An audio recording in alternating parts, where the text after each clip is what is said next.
శ్రీ మహాగణాధిపతయే నమః, శ్రీమాత్రే నమః. మాచిరాజ్ భక్తి ప్రేక్షకులందరికీ నమస్కారం.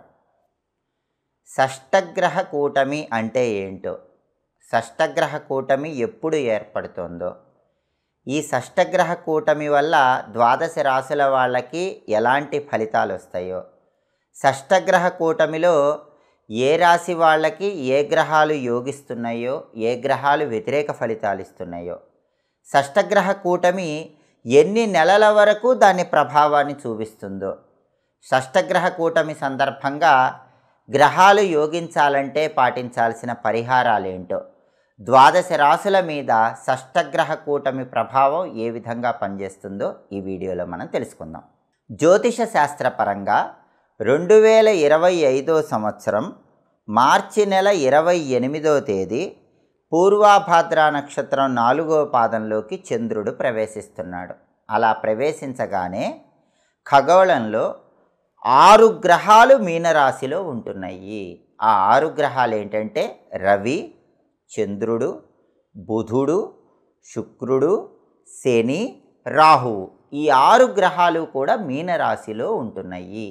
దీన్నే షష్టగ్రహ కూటమి అనే పేరుతో పిలుస్తారు. ఈ షష్టగ్రహ కూటమి అనేది మార్చి 28వ తేదీ పూర్వభాద్ర నక్షత్రం 4వ పాదంలోకి చంద్రుడు ప్రవేశించగానే మీనరాశిలో ఏర్పడుతుంది.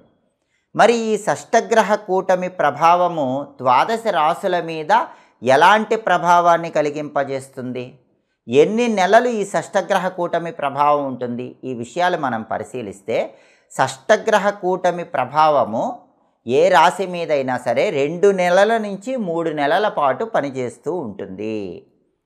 దాదాపుగా 2 నెలల నుంచి 3 నెలల పాటు ఈ షష్టగ్రహ కూటమి ఫలితాలే ద్వాదశ రాశుల ఫలితాల మీద ఎక్కువగా ప్రభావాన్ని కలిగింపజేస్తాయి.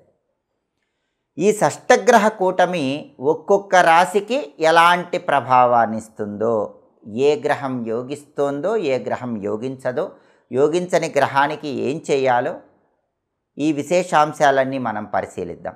వృశ్చిక రాశి వాళ్ళకి షష్టగ్రహ కూటమి ఎలాంటి ఫలితాలు ఇస్తుంది, షష్టగ్రహ కూటమిలో ఏ గ్రహాలు యోగిస్తున్నాయి, ఏ గ్రహాలు యోగించట్లేదు, ఎలాంటి పరిహారాలు చేసుకోవాలి, ఈ విషయాలు మనం పరిశీలిస్తే షష్టగ్రహ కూటమి వృశ్చిక రాశి వాళ్ళకి 5వ స్థానంలో ఏర్పడుతుంది. ఈ 5వ స్థానంలో ఏ గ్రహం ఎలాంటి ఫలితాలు ఇస్తుంది, 5వ ఇంట్లో రవి యోగించడు. అంటే షష్టగ్రహ కూటమిలో సూర్యుడు వృశ్చిక రాశికి యోగించట్లేదు. దానివల్ల ఏం జరుగుతుంది, నమ్మక ద్రోహం జరుగుతుంది. మీరు బాగా నమ్మిన వాళ్ళే మిమ్మల్ని వెన్నుపోటు పొడుస్తారు. ఎవరైతే మీరు బాగా జెన్యూన్ అనుకుంటారో వాళ్ళే ఫ్రాడ్ అని తెలుస్తుంది. అలా నమ్మక ద్రోహాన్ని 5వ ఇంట్లో సూర్యుడు ఇస్తాడు. 5వ ఇంట్లో చంద్రుడు కూడా యోగించడు, ఫేవరబుల్ కాదు. మానసిక ఆందోళన వృశ్చిక రాశికి ఇస్తాడు, మెంటల్ టెన్షన్స్ పెరుగుతాయి. 5వ ఇంట్లో బుధుడు కూడా ఫేవరబుల్ కాదు. బుధుడు కూడా షష్టగ్రహ కూటమిలో వృశ్చిక రాశికి యోగించడు. 5వ ఇంట్లో బుధుడు ఏం చేస్తాడు, అకారణ కలహాన్ని ఇస్తాడు. అసలు రీజన్ ఉండదు, ఊరికే ఎదుటి వాళ్ళతో గొడవ పడుతూ ఉంటాం, దానివల్ల మెంటల్ టెన్షన్స్ పెరుగుతూ ఉంటాయి. ఈ అన్నెసెసరీ ఫైట్స్, అకారణ కలహాలు అనేవి 5వ ఇంట్లో బుధుడు ఇస్తాడు. అయితే 5వ ఇంట్లో శుక్రుడు ఫేవరబుల్. వృశ్చిక రాశికి షష్టగ్రహ కూటమిలో శుక్రుడు ఫేవరబుల్. శుక్రుడు ఏం చేస్తాడు, 5వ ఇంట్లో శుక్రుడు తల్లిదండ్రులకు ఆనందం ఇస్తాడు. అంటే వృశ్చిక రాశి వాళ్ళ పేరెంట్స్ బాగా హ్యాపీ ఫీల్ అయ్యేలాగా వృశ్చిక రాశి వాళ్ళు ఏదో ఒక అచీవ్మెంట్ అనేది సాధిస్తారు. వృశ్చిక రాశి వాళ్ళ పిల్లలకు కూడా ఫేవరబుల్, సంతాన సుఖం ఉంటుంది. అంటే షష్టగ్రహ కూటమిలో 5వ ఇంట్లో శుక్రుడు ఏం చేస్తాడంటే వృశ్చిక రాశి వాళ్ళ పేరెంట్స్ని హ్యాపీ చేస్తాడు, వృశ్చిక రాశి వాళ్ళ చిల్డ్రన్ హ్యాపీ అయ్యేలా చేస్తాడు. పేరెంట్స్కి చిల్డ్రన్కి వృశ్చిక రాశి వాళ్ళు హ్యాపీ అయ్యేలాగా మంచి పాజిటివ్ రిజల్ట్స్ అనేవి గెయిన్ చేస్తారు. సేవకుల వల్ల కూడా లాభం ఉంటుంది. అంటే వృశ్చిక రాశి వాళ్ళ దగ్గర పనిచేసే వాళ్ళ వల్ల వృశ్చిక రాశి వాళ్ళకి బెనిఫిట్స్ వస్తాయి. 5వ ఇంట్లో శుక్రుడు షష్టగ్రహ కూటమిలో వృశ్చిక రాశికి ఫేవరబుల్ రిజల్ట్స్ ఇస్తాడు.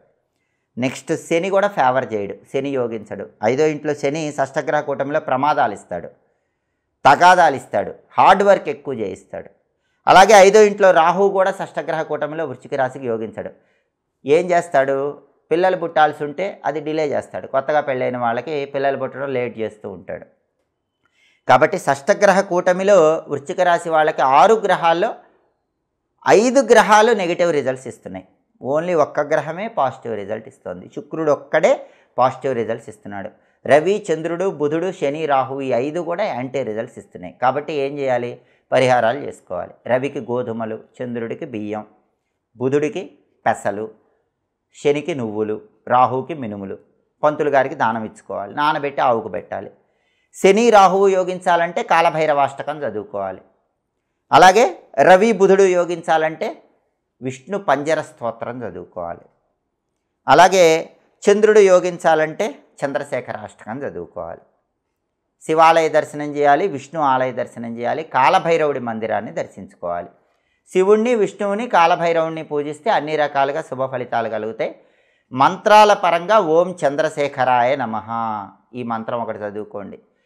ఓం నమో నారాయణాయ అష్టాక్షరి మంత్రం చదువుకోండి. అలాగే ఓం అష్టభైరవాయ నమః ఈ కాలభైరవ మంత్రాన్ని చదువుకోండి. ఈ 3 మంత్రాలు చదువుకుంటే ఉత్తమ ఫలితాలు కలుగుతాయి. చాంటింగ్స్ మాత్రం ఖచ్చితంగా చంద్రశేఖరాష్టకం వినండి, కాలభైరవాష్టకం వినండి, బ్రహ్మాండమైనటువంటి శుభ ఫలితాలు వస్తాయి.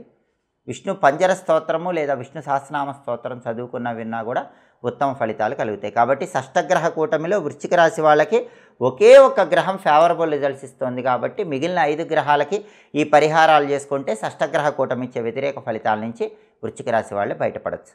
కాబట్టి ఈ పరిహారాలు పాటించండి, సమస్త శుభాలను సిద్ధింపజేసుకోండి, గ్రహాల ప్రసన్నత పొందండి. ఎప్పటికప్పుడు జ్యోతిష శాస్త్రపరంగా ఆసక్తికరమైన విశేషాంశాలు తెలుసుకోవాలనుకుంటున్నారా?